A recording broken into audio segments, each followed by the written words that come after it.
What's going on, guys? CryptoCam here, coming at you with a brand new video today. For today's video, I just want to do a quick little market update as of October 2nd, 2017. So let's just get right on into this. So first up, as you can see, Bitcoin, of course, number one with a market cap of $73 billion at $4,405 per Bitcoin, with a circulating supply of 16.5 million Bitcoin, along with 1.5 billion volume in the last 24 hours, and a 0.20% increase in the last 24 hours as well. An important thing to look at is, of course, the market cap. Now, this is a good thing to look at because it just shows the whole overall value of the whole cryptocurrency world, and this is the highest that it's been in a while at $148.5 billion. I believe the highest is around 175 to 180 billion. So we're working our way back up there, gaining confidence in the market. More people are putting their fiat money into the market, increasing their confidence in the market and volatility as well. And as you can see right next to it, 24-hour volume of $3 billion. And another good thing to look at, we haven't seen in a while, is a 49.2%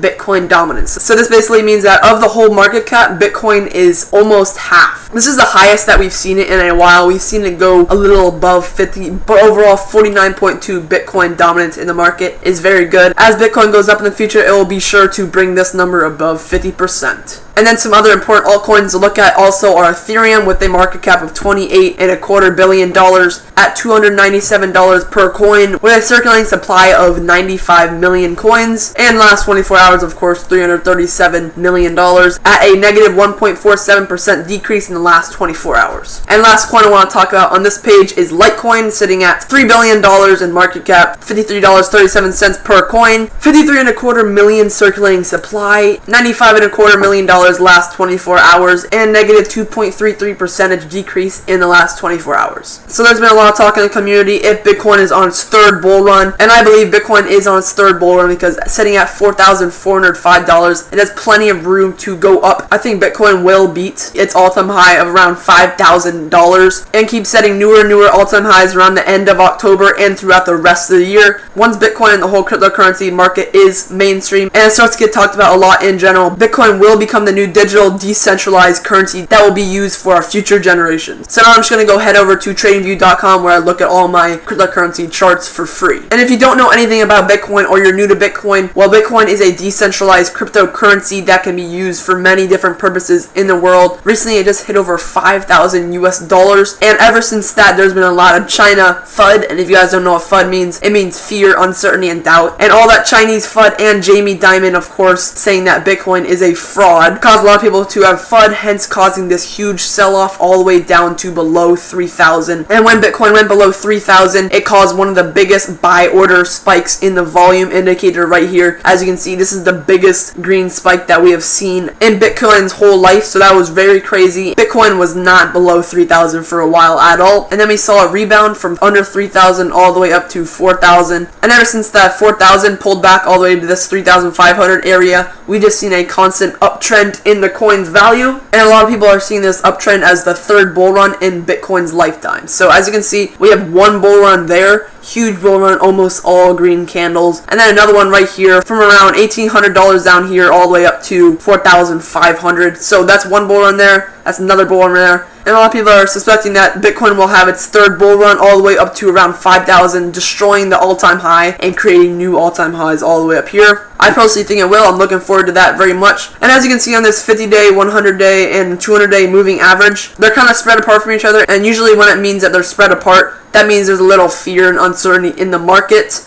So I increased the 50-day moving average and the 100-day moving average to what I think it will become. So I made it go on a little uptrend like that, and this one will get closer to the 50-day moving average. Just like we see in the past down over here, I mean, it was a little wide between the 100-day and 50-day, and then it started getting closer and closer. They got close right here, and then we saw that huge bull run right there. So that's what I'm speculating what will happen in this coin's future. And keep this in mind that in cryptocurrency, history of the coin tends to repeat itself. So that's what I'm speculating what will happen, just like as we've seen right here. I think it will happen right there. hence giving it a new big bull run, destroying this all-time high of around $5,000. And another indicator that we saw on the one-day Bitcoin chart is that on the MACD indicator right here, the blue line crossed over the orange and it's creating a bullish trend. And usually when the blue line crosses over the orange line, it will result in a bullish movement. So I think this will keep going up, and I think the RSI will keep leveling out in the middle, and eventually it will go above the pink area, and that means that it will be overbought, and then we could see a pullback of some sort to the previous resistance of around 5,000 if we break all-time highs. And also keep in mind that Bitcoin will be having another fork, just like Bitcoin Cash. Like around August, if you didn't know, Bitcoin had a hard fork that made Bitcoin split into two coins, Bitcoin and Bitcoin Cash. And if you had a certain amount of Bitcoin, you would get the same amount of Bitcoin Cash as you have in Bitcoin. And of course, coming up on October 25th, 2017 is another Bitcoin fork, and this Bitcoin fork is called Bitcoin Gold. Now I'm on their Twitter page right here. As you can see, 1 month until Bitcoin Gold exits fork. So if you have Bitcoin in your Exodus wallet, you will get the same amount of Bitcoin Gold as you have Bitcoin. So you're basically just getting free money. So I recommend if you want free money, just store your Bitcoin in the Exodus wallet, and you will get free money starting on October 25th. And this is only one of the many Bitcoin forks that will be happening in the future. In the future, there will be many more Bitcoin forks that will be happening. So stay tuned for more and more Bitcoin forks. Now, Litecoin has not been doing much at all, really. I mean, you can see that just around like 3 or 4 days ago, it crossed over the 200 moving day average. Now, that is not good news for Litecoin at all, but we could see Litecoin reach ranges of around 1 million Satoshis, and we could see it hold support around this area right here at around 1 million Satoshis. So keep that in mind that it could reach ranges of around 1 million Satoshis. I mean, in the last few days, Litecoin has had this downtrend, and I think it will reach ranges of 1 million Satoshis. So if it does, I would personally buy around there because that's just a really good price to get it at right now. And we can see, of course, on the MACD indicator that we're on a bearish movement in that, and RSI is on that downtrend as well. So keep that in mind about these indicators as well. Alright, so Ethereum, as you can see, it's at 6.8 million Satoshis right now, and as you can see, it's forming a very long-term descending wedge. It's just been going up and down, up and down, up and down, up and down, and it's touched this ascending line around 4 times as well. And as you can see in the last few days, it's just been tightening up, getting smaller and smaller. We saw that downtrend all the way down to around 6.7 million and a half Satoshis, and this green candle right underneath the red line could indicate that the coin will go up and touch this line right here, and then keep going back and forth down, tightening up, and then at the end of the wedge we could see the coin moon. And keep in mind that descending wedges don't all the time result in a moon or a very high increase in the coin. It's just showing that the price is getting lower and the volume is getting lower, so keep that in mind that they don't always result in a bullish move. And the coin is below the 200-day moving average, which is really not good for the coin itself. But like I said earlier, we could see it gain support and go back over the 200-day average, giving the market a little bit more confidence. And now on to Zcash. Now Zcash had a huge run all the way up from around 4.8 million Satoshis all the way up to around 10 million Satoshis. That's a very large percentage gain. I mean, gaining 6 million Satoshis isn't really healthy because it doesn't build much support on the way up. And I drew these lines like a week ago, and I think Zcash will reach a price around this line right here, around the 5.5 million Satoshi range. And finally, NEO. Now, NEO had over a 30% increase from right here all the way up to here, which is very good for the coin, all the way up to around 900,000 Satoshis. And I think with more good Chinese news about the NEO coin, I think it will reach prices of above 1 million Satoshis, so I recommend just buying and holding this coin at the moment. And you can see a very good bullish descending wedge right here. Started from up here, went down, rebounded back up, kept tightening up, volume increased a little, and then we saw that big uptrend all the way to around 900,000 Satoshis. So for me personally, I bought and I'm holding. And of course you can see the bullish MACD line right here, and we can see the RSI just level out a little in the middle as well. And of course it's holding very steadily above all the moving day averages, so that's very good for the market. A lot of confidence in the market. I think NEO has a bright future. And yeah, that's about it. That's my cryptocurrency market overview on October 2nd, 2017. Hope you guys enjoyed. If you did, please be sure to leave a like, subscribe, leave any tips down below. Hope you guys have a nice day. It's been CryptoCam. Peace out.